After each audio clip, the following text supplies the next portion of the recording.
welcome to another episode of the Revel Flow podcast. I'm your host, Flo. Today we have another talented guest that I had the pleasure of meeting during my college days. He's a freelance cinematographer and wears many hats within the film industry, but he's probably most known for being a stellar ultimate frisbee player for the Ninja Geese. It is none other than Andrew Bradford. Welcome. Thank you so much for having me here today. So I wanted to have you on because knowing your history with being in the film industry and just all of the talent and things that you have to offer and perspective that you have to offer for the listeners, I'm really excited to pick your brain on your craft. Also, just to catch up because I haven't seen you probably in over 10 years because I forget how long It ago. has. It's been It forever. has been like a decade, yeah. Which hurts a little bit if I'm being honest. I still can't believe I still think I'm like 22, but I am not. And I knew you then in college as Ultimate Frisbee Bradford. Like we played on the North Greenville Ninja Geese together, which was awesome. But I would always see you working on some kind of project or something for like class. And so kind of walk me through the more like film industry, Bradford. Like what kind of led you into wanting to even make films in the first place? Man, that's a good place to start. I think I will say right off the bat, the competitive side of Bradford has never gone away. There's still the competitive side of Bradford in all of my filmmaking. That has always been there. It started, I think, if we go way back, I think in high school, even before college, I never saw myself as a filmmaker. I never saw myself in that field at all, but I always loved movies. I always found myself finding storytelling so fascinating. And I think it started in this idea of anytime I had a group project, it was always, man, if we had access to a camera, let's do a video and then show it in front of the class because nobody else is going to put in the work that it takes to shoot something and then edit it and then show it in front of the class. But then it was always something that was so special, getting to watch everyone watch what you made. And it was also a guarantee to like get a better grade in the class because the teacher was always so impressed. So it was like one of those things where I was like, man, anytime I could, I fell in love with it. And for me, my number one passion, I think, was sports. So like, I think it was every bit of me just loved playing sports as much as I could. And once that reality kind of passed with time, I tried to go to college. I tried to see what I could do in the athletic field and stuff. But because I didn't have any scout record or anything like that, they didn't accept walk-ons, no matter what my talent level was. So it was immediately a choice for me. Well, if I can find a way to make a living telling stories, that's not work for me. I would love to do that. So that's what happened for me when I went to college. It was, let me figure out a way to like just tell stories, make movies. And that was the starting point for me. And as soon as I got a taste of holding a camera and being like, oh man, there is something special truly about the high level aspect of this, there was no turning back for me. I love that. So yeah, and then so from leaving North Greenville, how did you get into the workspace with it? I feel like with filmmaking, it's tricky to find, like it's not a traditional 9 to 5, right? So what was your process on making projects, whether your own or working for someone else? Man, I think that was the most scary crossroad for me, was dropping out of college and then just being like, man, I have no idea how to do this because, you know, where I ended up growing up most of my life over in West Africa.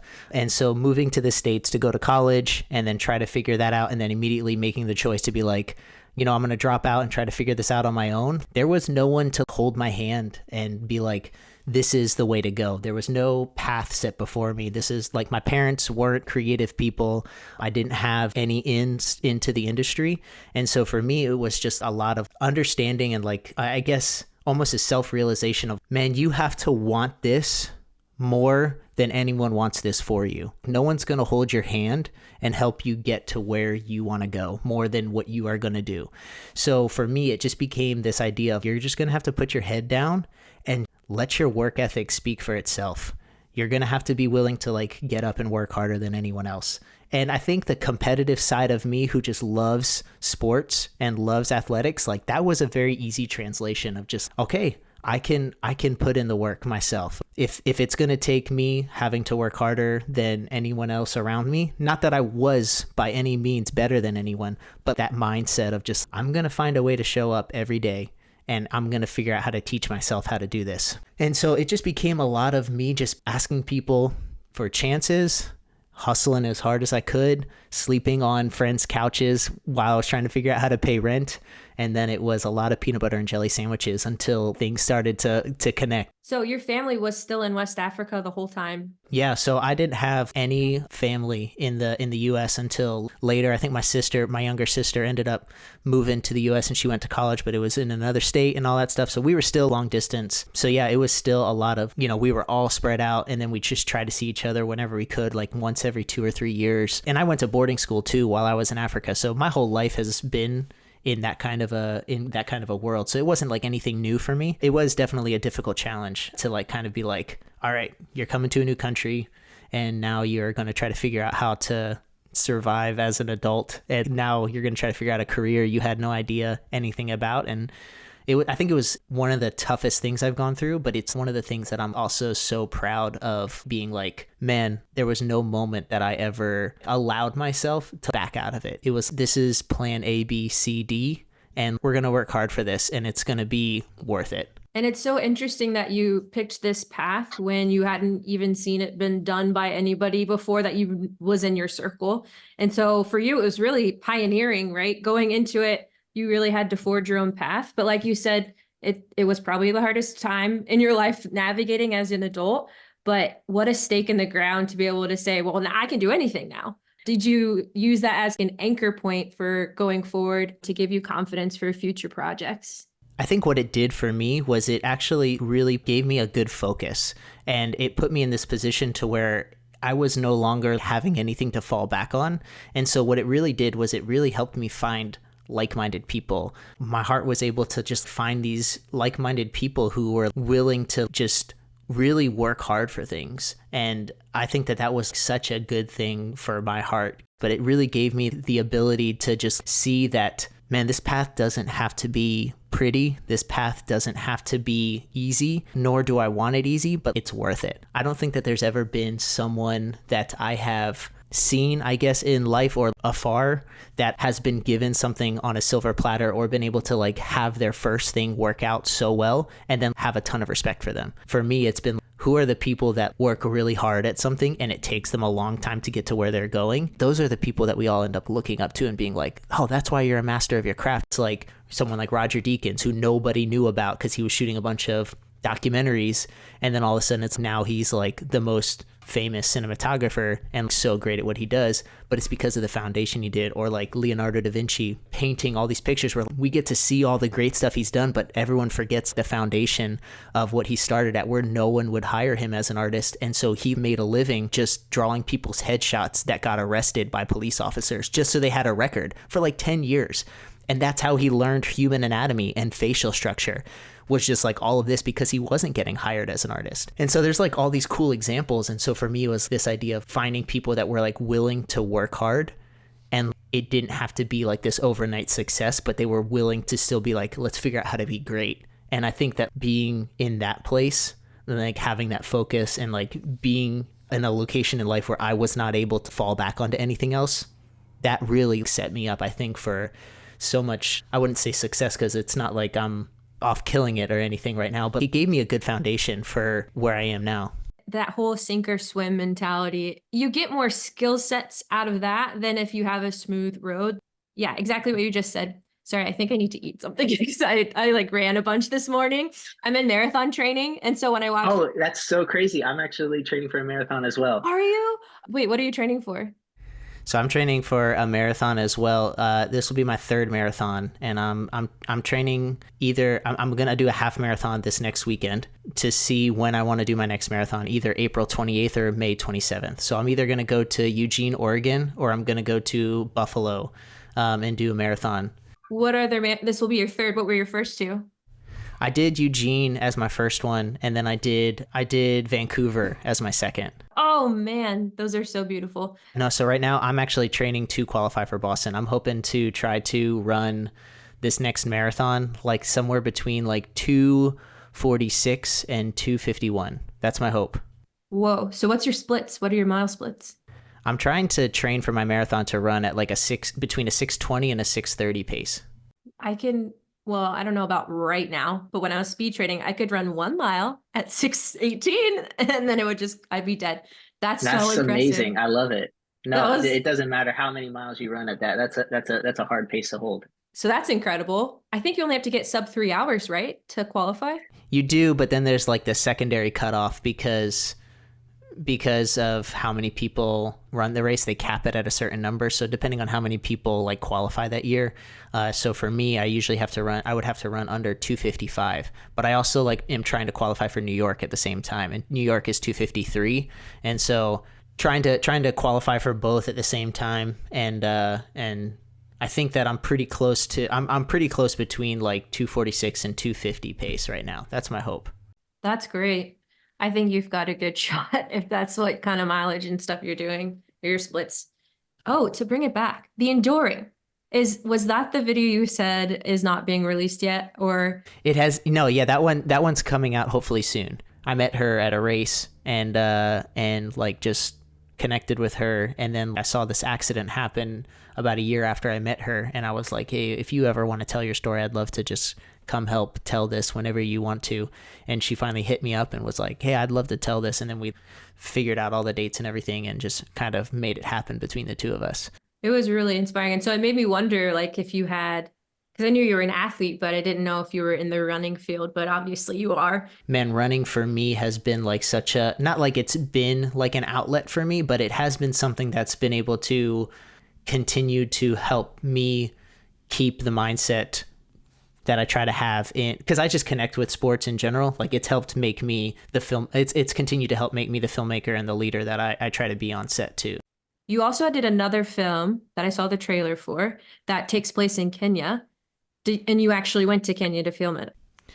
I did, yeah. So that was back in 2022. Yeah, I got the privilege of going over there, and we were there for almost 3 weeks. And I got to shoot a whole little film there. It was incredible, the best experience I've ever had on a filmmaking set. That was just absolutely a blast. What was your role on that film? Yeah, so I was the DP for that film. So it was really cool to be able to just go into prep with the director and really just come up with a plan, and then just figure out, how do we execute this to the best of our ability, and then come up with a plan, go over there. We had like 40 crew members, like almost everyone was local, and be able to really execute that plan and get to see the fruits of all that labor, and just being able to operate a set in a manner that I've always wanted to, where it's like people first, and it's like, hey, you know what the best part about being a filmmaker and human is that we're not robots. We get to find a way to do this to where everyone comes out smiling, instead of just working ourselves to death every day trying to make something happen. It was like, how do we make this as life-giving of an experience as possible, so people are going to bed happy, so people are going to bed already feeling like they don't need to recover as much on rest, because they've been able to spend more time of that day doing the things that they would like to do. So that was a really, really incredible experience to get to do. And it's filmed in another language. Was that Yes. tricky for you? Or do you speak, because you lived a lot in West Africa, so is it a common language? No, so it was a completely different language. So that was another barrier that we had to do. But thankfully, in Kenya, a lot of the people that we hired spoke multiple languages, and one of them was English. So we had I think 5 different languages that were spoken on set. So we had English, and then we had 4 other Kenyan dialects, and so it was a constant. We were like, this is what we were hoping to do, all in English, and then that gets translated, and then that gets translated. And so we had multiple different people that were in charge of okay, so these people that we've hired speak this dialect, and so we had someone who spoke English and that dialect. So it required a lot of good communication, but it also was it's one of those things that's man, that kind of stuff really makes you have to refine and sharpen your communication skills, and just being how are we going to do this the best way that we can, because there is so much time that is going to have to just be dedicated to translation. How did you get onto that project in the first place? The director and I actually met for another film that we were supposed to do together, and that one ended up having its funding pulled while we were doing The Scout. And so the rest of The Scout just ended up being me and him just connecting, and we were like, well, we're stuck out here, so we might as well just enjoy this time together. And we ended up really connecting well, and he was like, man, I'm trying to get this film that I would love to do in Africa off of the grounds if I can. Just the fact that you grew up in Africa, and just hearing your heart, I would would not want anyone else to shoot this besides you. Would you be open to it? And so I did, and then like a year later we were finally able to make it happen. That was our first project we got to shoot together, but it was just like a very cool, like, we were supposed to do a different project. It didn't happen, but then it ended up leading to that. So it was a really funny way to get there, but it was like a very cool, like, oh yeah, this is definitely meant to happen. Absolutely. It's so cool that you were chosen, not because, I mean, obviously you're talented and completely capable of making a great film, but also because of who you are as a person, like just from being authentically you. And those actors, I know I only watched a 90-second trailer, but the acting was incredible. Yeah, the talent was absolutely outstanding. Can't say enough good stuff about them. They're like the entire crew in general. Man, there is so much talent over there, and it was just like such a blessing to just be able to watch talented people just make my job even easier, where you're just sitting there and you're like, let's try to like make this shot as pretty as possible, and then you get to watch and you're like, oh yeah, it doesn't matter, the acting is like sing even louder than anything else. It was a really cool experience, just to watch really talented people get to shine on frame, you know? And it just looked beautiful. The video that you shot, it was just such a pretty landscape within that. So that is recent, and that's already out. So it's doing a bunch of festivals right now. It actually it's won a bunch of stuff, and it went to theaters in Kenya, and it's doing its rounds like internationally, and then hopefully it'll get picked up. It's supposed to be a pilot for a whole series where each episode is its own story, so none of them are connected. But no, right now it's just making the rounds, and it has done really, really well. And it's been really cool to just see everyone's hard work be so rewarded in so many ways. I realized I didn't even say what it was called. So Where the River Divides. That's cool. And so the hope is that it continues and tells like another story of the similar messaging. Yeah, so there'll be each story is connected in a similar way of like it's the darker sides of faith, where I think there's a lot of stories of like happy endings and a lot of the stuff, and in each of these stories is stories of faith, but they're all with not the very happy endings, where I think more people really could connect with this idea of, in life, I think a lot of things just don't end pretty. And I think a lot of people go through really difficult times. And I think it's a really cool way to be like, yeah, you know what, this happened and things didn't work out that well. And it was really hard. And not everyone got to give each other hugs at the end. And that's real life. And so like, it's all of those stories of the darker sides of faith. But I think it's also one of those things that I think can connect with a lot of people, just because I think a lot more of us experience brokenness in life more than we all experience winning a Super Bowl, you know, or being able to have everything wrap up in a pretty way. Yeah. And I think it's important to tell those stories too, because in the American culture, faith is dressed up as being like, everyone's smiling all the time, too blessed to be stressed. And it's just a very shallow, no, I don't want to say shallow. It's just not as true, you know, because humanity it's tough being a human, even, you know, no matter where you grow up, and then add faith into it, it gets really tested. So showing truth, because it's based on a true story, right? Yes, so it is based on a true story. Yeah, we got to meet the guy he's still alive. Even after his dad tried to kill him, he was able to survive. Are you going to continue doing true stories? For that series, if it gets picked up and everything, there's 8 scripts that are ready to shoot, but they're all true stories, yeah. Well, I hope that gets picked up, because that would be really interesting to watch. Okay, so you were starting to get your own jobs. You were starting to find different projects and different ways to exercise your film abilities. So did you get to a point where you get to work on your own passion projects, things that you get to kind of take the lead on? Yeah, so I think for me, a lot of this whole journey has just been like, I think everything in life is so interesting. And for me, it's been just one of those things where I feel like I've always tried to envision what a path towards success looks like. And I think every year I get to like be humbled and broken down what that looks like. You know, you set goals and then you're like, life just plays out differently. And so for me, it's been like this journey of, all right, if I can't figure out how to put into concrete, like, this is how this journey is going to go for me. How do I make it still a staircase? And so I guess, like, in a long-winded way of saying, like, I think for me, it's been a lot less of trying to be, this is the way that it's going to go for me, or like, these are the projects that I'm after or trying to like fight for. It's a lot more of, man, everything that I do, I want to make sure that I'm finding ways to pull myself along and grow. So much of this journey has not been like this perfect little path for me. It has been messy and it's been difficult, and it's been, you know, having goals of, oh yeah, I want to shoot my first movie by this age or whatever. But I think it came back to me of this idea of, man, success looks different for every artist. I don't need to like try to put what success looks like for me into this perfect little window, just because life plays out differently for everyone. Someone might be able to get this opportunity at this age, and that doesn't mean that needs to be my goal. What needs to be my goal is, okay, I'm sitting down and I'm finding a way every day to be like, how am I pushing myself? How am I growing? Because at the end of the day, when I'm 50 years old and I look back, if I'm starting to finally get to do the work that I want to do, then would I be willing to make the sacrifices that it took to get there all over again? Would I be willing to wait however many years that is? The answer is always yes. At the end of the day, what am I doing to continue to build towards the person that I want to become? I am trying to just be the best person that I can be as a storyteller. So if that means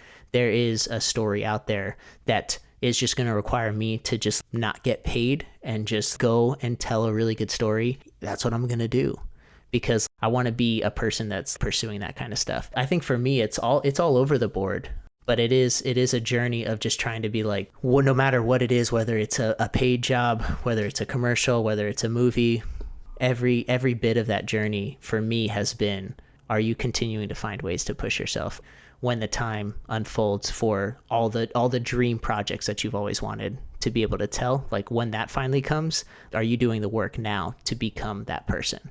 I think you've found the key, because it's generally taught to have, what's your 10-year plan? What is your end goal? Like, what's the carrot you're chasing? But when you're just focused on that one carrot you're trying to chase, you lose the entire process. When it seems to me, just from listening to you, you enjoy the process. Like, you enjoy digging in and creating stories. And I think it helps you be more creative, because you're not trying to put it in a box before you start. You let it free flow through before already putting too many parameters on it. When you're just focusing on the end game, you can lose out on so much of the good of going through the journey. No, I think it's totally that exact point. I know that you are running, I am running, and I think an easy metaphor for me that has always just translated is, it's not about getting to the finish line and being able to get the medal. Getting across the finish, that can't be the goal.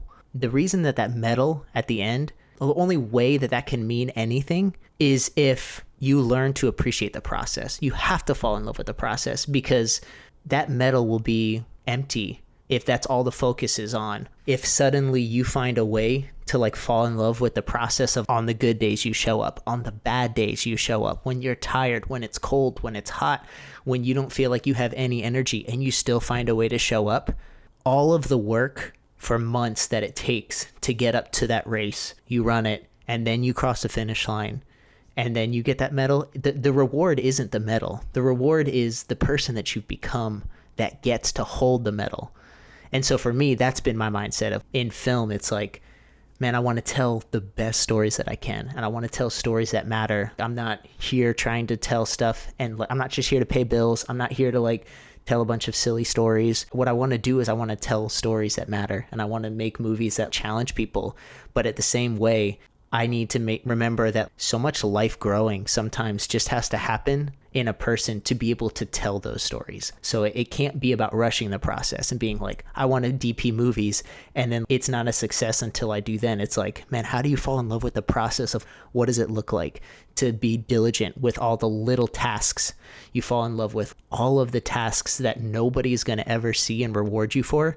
If you can fall in love with that journey, then when you finally get to that finish and you get to shoot the movies that you want to shoot, or whatever that goal is, like, that's the reward, is because of now you've done all these things to get there. You're a whole different person when you get there than even when you set the goal. That means so much more because of what you've had to go through. And so that's like been my mindset towards all of filmmaking. You hear these stories of people who are, I just want to win my first award. And then they get everything that they had a goal. They check every goal off and they're still empty. They still don't feel satisfied. And so, like you were saying, falling in love with the process, and the reward isn't the shiny thing you get to show at parties. The reward is who you become. I love that thought of you're crafted through the journey. And as you were talking, I just kept thinking, you need to have a show that's called Proverbs of Bradford or something like that. Because you're just spouting out all these gigantic, I don't know if you might realize it or not, but all these like big life lessons. I'm like, you're right, Bradford. I do need to think about it like that. And so it's just been, yeah, even just listening to you talk, it's been good. But yeah, and so Might need to be more of this idea of listening to the rambles of Bradford that have a good thought here and there along the way. Nah, that's what editing's for. But yeah, I love that thought because one, it's like I said, it is noticed. The authenticity of something being crafted is felt. Or even you were talking about Da Vinci, even a piece of art, you can almost sense the work behind it, the emotion behind whatever you're 100%. experiencing. Yeah, and so I think that key that you have of loving the process or finding a way to love the process or seeing how the process will shape you into just the right person that you're becoming. And the thought of, now it's my turn to ramble, and the thought of, like you said, okay, when I'm 50 and I look back on everything I've done, am I going to be proud of it? Am I going to feel that I, risked where I needed to risk? You want to feel proud of what you've done. Everything you go through in life, whether it feels productive or unproductive, is so productive.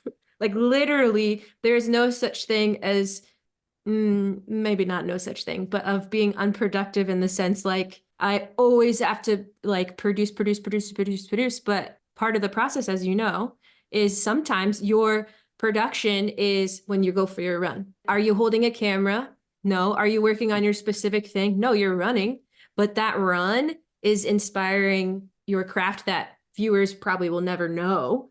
Do you get a lot of inspiration on your runs, or does it feel like complete just like dumping out? I think for me, running is actually more of just like a reinforcement of how I approach life. I think it's a really great way to just find a way to start something that is difficult every day. That translates to film. That translates to being a husband, to being a father, to being a friend. Anytime you want to go for a run, you go outside, it's hot, it's cold, you're tired, you don't want to do it. And there's like so many reasons, there's so many excuses to not go through with it. And like the first thing your brain wants to do is find comfort and not finish anything that's tough. And so for me, it just becomes a reinforcement of like, no. We told ourselves this is what we were going to do today. So we show up and we find a way to finish tough things. And that translates to then when I'm on set and it's like, you know what? I've been here. I've gone through tough things. Running just becomes a way of just magnifying this idea of, cool, we're just going to like give you a tiny little snippet in this 90 minutes of you overcoming adversity. And guess what? Now you have this little idea of, it's almost similar to making your bed every day. You wake up, you make your bed, and it's like the first thing you do is accomplish something. And then even if the rest of the day sucks, you come home to a made bed and you're like, hey, one thing happened and I get to go to bed in a made bed. That's a reward. No matter what goes on the rest of the day, you look back and you're like, oh, but I've been there. It's not necessarily that it's like inspiration or a way for me to get motivation. I think it's just a small snippet of reinforcing everything in life. The magic happens in the most difficult times when we have the most amount of pressure, the most amount of stress. This is the beautiful moment we all get to show up and try to make it happen. That's what running does for me, is it just gives me like these little small snippets of like reinforcing different parts of my life. Yeah, finding those victories. And it sounds like it builds trust within yourself that you can show up. You've shown up before when things are hard. And there's this thought, confidence doesn't come through getting to the finish line. Confidence comes from saying yes, even when it's hard. People talk about trust issues like, oh, I don't trust this person. I can't trust this person. But really the biggest person you need to be able to trust is yourself. And that's where true confidence comes from. The end is the end. The result is the result.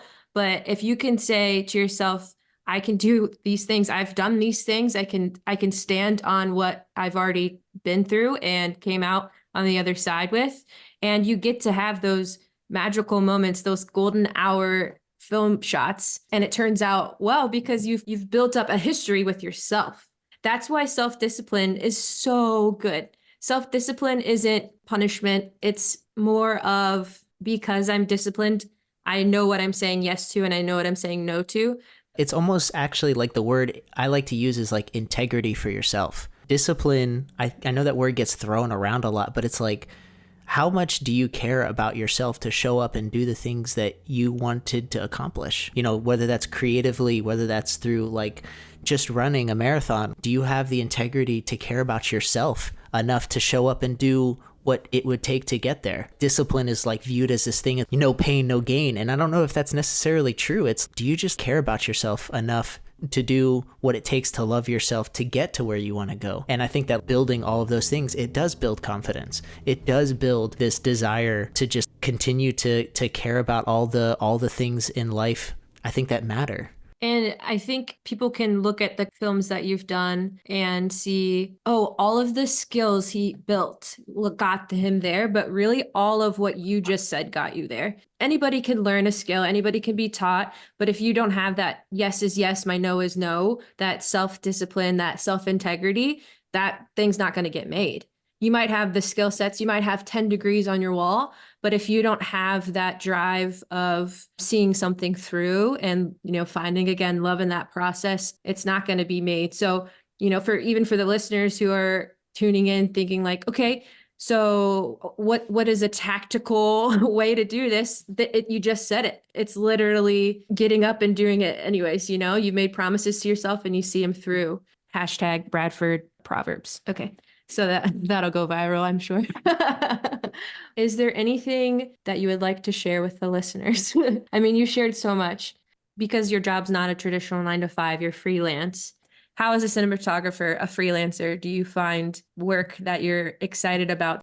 So that's a good question. And it's something that I continually try to evolve and like process through each year. I think so much of it for me has been this idea of just trying to find people that I connect with first. I've never been someone that's tried to be like, let me just blast, this is who I am, this is what I do. I think so much more of it all has been like, man, just go out and seek relationships, seek people, get behind other filmmakers that you like just believe in as people. Because if I can be like-minded with someone, all of the storytelling process and like all of the technical side of how do we tell this story or what matters about the story, that all comes second nature because we have the same perspective at that point. So if I'm like fostering relationships, that's where I usually go for. That to me has been where I've tried to yield results from. And it hasn't been like a pretty process. If I'm being honest, I think so much of life we kind of expect to go a certain way. It's probably bad business advice. Every month it's hard to pay bills, but I'd rather go through this life and this storytelling journey with people that I just am enthusiastic to just do life with. Because as much as I love movies, I'm never going to get to watch a movie that I make the same way that I get to watch movies that I enjoy. The movie making experience for me is the process of making the movie. I've got to freaking fall in love with the people that I do it with. And I don't want to suffer through that process. It makes those tough times so much easier to go through when you know that that person has your back because you built that foundation beforehand. It's one of those thoughts of it doesn't really matter where you work as long as the people around you are good people. And it seems like a very common thread. Like at the very beginning, you're talking about how you got to build relationships with people and you wanted them leaving at the end of the day, at the end of the job, in high spirits, feeling good and not beaten down. And I think, I don't know if it's good business advice or not because I'm not in that industry, but to me, it seems like you get so much more out of that perspective than just a paycheck at the end of the day. Building relationships and especially focusing on the process within those relationships, it is such a rich and deep experience. I think people prefer to work in that kind of environment where they enjoy going to work. Like there might be some directors out there making billions and billions, but they're hated, like by the people they've worked with or just like a Totally. tyrant. So I think you'll bring in the right people. If people want to find you or work with you, Where should I point them? That's a fair question. I'm pretty easy to find. Africacameraman on Instagram. That's an easy way to reach out to me. That is probably the easiest way to get a hold of me. Just send me a message. I love connecting with people, honestly. Truly, like, the relational side of life has been one of my favorite aspects of what filmmaking has brought into my life, is that I get to meet so many people from so many different sides of life, so many different perspectives and all that stuff. So even just having conversations over that, like, that's an easy way to get a hold of me.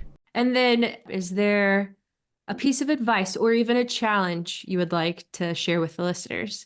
I think this is one that, like, I would probably try to just leave with anyone in general, is as you go through life, don't just be a person that mows your front yard.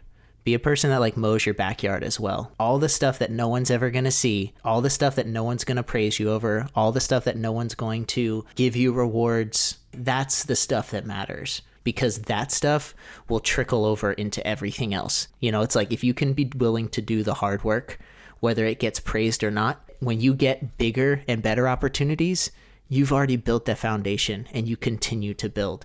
And anyone in life can tell you it's very easy to sniff out someone who's not a good leader, and it's very easy to sniff out someone who's not willing to do the work. So, like, just go out there, be willing to do the hard work, whether it gets praised or not. It will always, always pay off. Yeah, they can be trusted. Hashtag Bradford Proverbs. I'm telling you, that's going viral.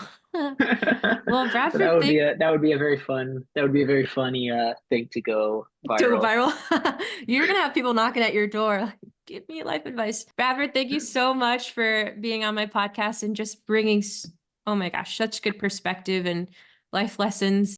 No, it was such an honor. Thank you. Well, I will see you around, hopefully, at Ultimate Frisbee at some point in the future. We got to get a game in soon. Yeah. See ya.